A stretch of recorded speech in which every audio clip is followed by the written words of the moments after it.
Welcome friends, बहुत बहुत स्वागत है आपका। क्वेश्चन आपको बताना है कि पहला क्वेश्चन क्या है कि अमीर खुसरो किस शासक के दरबारी कवि थे।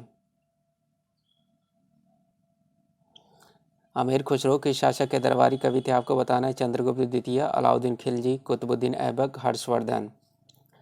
जल्दी से बताइए दोस्तों, अमीर खुसरो किस शासक के दरबारी कवि थे। तो इसका सही आंसर है ऑप्शन बी, अलाउद्दीन खिलजी। अमीर खुसरो किस शासक के दरबारी कवि थे, तो वे थे अलाउद्दीन खिलजी के दरबारी कवि थे। चलिए दूसरा क्वेश्चन है कि महात्मा बुद्ध ने अपना प्रथम धर्म चक्र प्रवर्तन किस स्थान पर दिया था।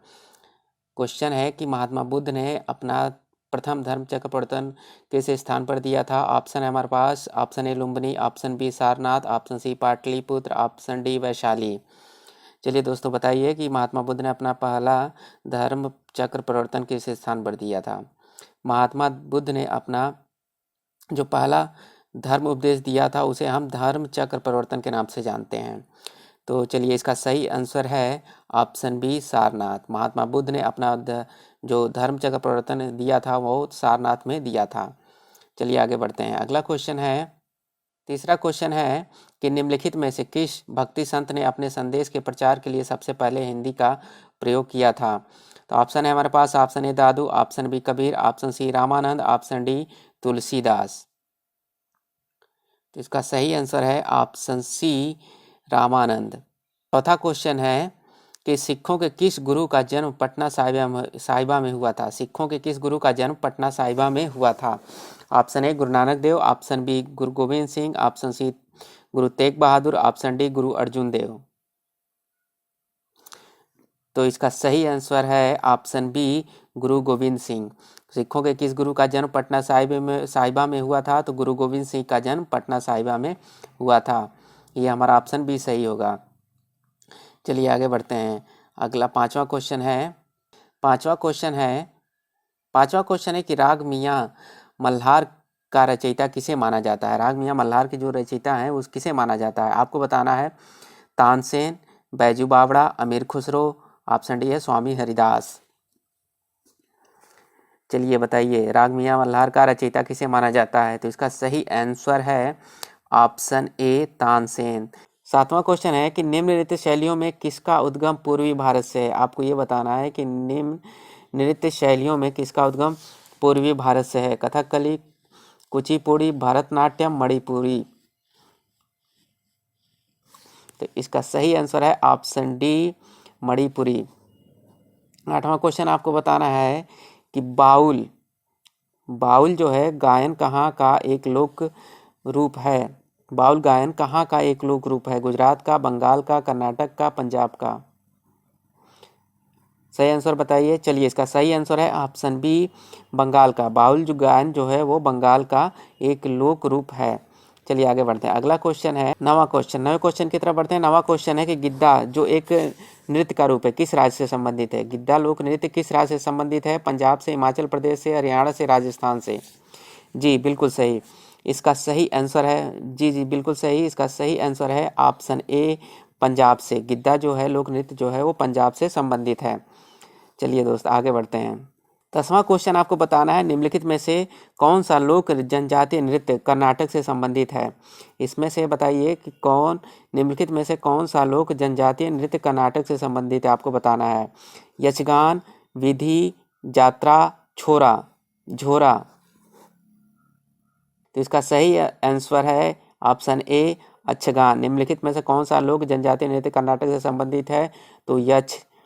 चलिए बताइए 14वां है कि निम्नलिखित में से कौन सा लोक नृत्य जम्मू कश्मीर से संबंधित है। झौरा, विधि, राउफ, सुइसिनी। आपको बताना है कि कौन सा लोक नृत्य जम्मू कश्मीर से संबंधित है। झौरा है, विधि है, राउफ है, सुइसनी है। चलिए तो इसका सही आंसर है ऑप्शन सी, राउफ। राउफ जो है जम्मू कश्मीर का लोक नृत्य है। आगे बढ़ते हैं। अगला क्वेश्चन है कि संगीत नाट्य अकादमी द्वारा भारतीय शास्त्रीय नृत्य के रूप में मान्यता प्राप्त शास्त्रीय नृत्य मूलतः कहाँ का है। त्रिपुरा का, असम का, कर्नाटक का, गुजरात का। तो इसका सही आंसर है असम, ऑप्शन बी। तो इसका सही आंसर है ऑप्शन बी असम। संगीत नाट्य अकादमी द्वारा भारतीय शास्त्रीय नृत्य के रूप में मान्यता प्राप्त शास्त्रीय नृत्य मूलतः कहाँ का है? तो असम का है। चलिए आगे बढ़ते हैं। अगला क्वेश्चन है कि पंडित भीमसेन जोशी के क्रियाकलाप का क्षेत्र क्या रहा है? क्वेश्चन है कि पंडित भीमसेन जोशी के क्रियाकलाप का क्षेत्र क्या रहा है? साहित्य है, शास्त्रीय संगीत है, शिक्षा है, पत्रकारिता है, आपको बताना है। तो इसका सही आंसर है शास्त्रीय संगीत। ऑप्शन बी हमारा सही होगा। आगे बढ़ते हैं। 17वां क्वेश्चन है उमाकांत और रमाकांत गुंडेचा बंधु क्या हैं? आपको बताना है उमाकांत और रमाकांत गुंडेचा बंधु क्या हैं? ध्रुपद गायक, कथक नृतक, सरोज संगीतज्ञ, तबला वादक।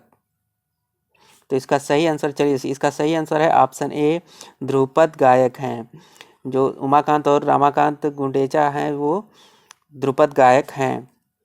अगला क्वेश्चन है कि सितार का जनक निम्नलिखित में से किसको माना जाता है? तानसेन, बैजू बावड़ा, अमीर खुसरो, बड़े गुलाम अली खां जाता है। आपको बताना है कि सितार का जनक किसे माना जाता है। चलिए तो इसका सही आंसर है ऑप्शन सी अमीर खुसरो।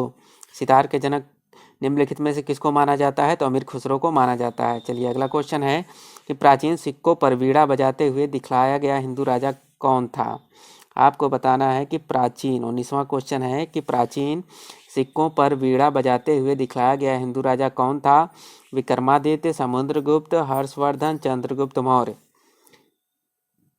चलिए तो इसका सही आंसर है ऑप्शन बी समुद्रगुप्त। 20वां क्वेश्चन है कि निम्नलिखित में से किसका संबंध सितार वादन से नहीं है? अमीर खुसरो, रविशंकर, उस्ताद अलाउद्दीन खान, अमजद अली खान। तो इसका सही आंसर है ऑप्शन डी अमजद अली खान, बिल्कुल सही आंसर। 21वां क्वेश्चन है कि मोनालिसा का सुप्रसिद्ध चित्र किसने बनाया था? माइकल एंजेलो ने, लियोनार्डो दा विंसी ने, पिकासो ने, वान गोग ने। चलिए इसका सही आंसर बताइए। तो इसका सही आंसर है option B Leonardo da Vinci. Mona Lisa का सुप्रसिद्ध चित्र किसने बनाया था? तो लियोनार्डो दा विंसी ने बनाया था।